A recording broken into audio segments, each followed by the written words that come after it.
how to change website icon in Wix. So, in order to do this, first of all, open any browser on your PC, navigate to wix.com and log in using your user credentials. On the dashboard, you'll have to click on the settings icon at the left corner of your screen and you will see this page. Here, click on the search bar at the top and type in Favicon.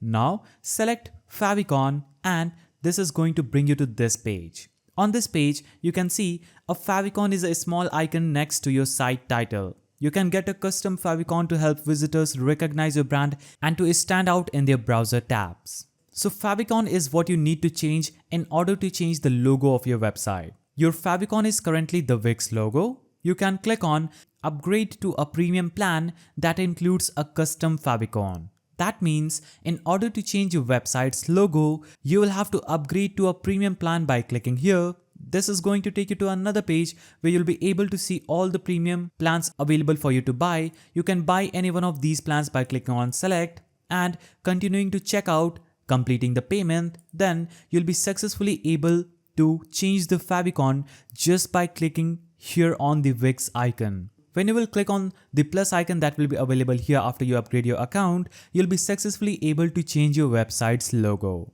So that's how you change your website icon in Wix. If you found this video helpful, please don't forget to give it a thumbs up, subscribe and hit that notification bell. And I will see you in the next video.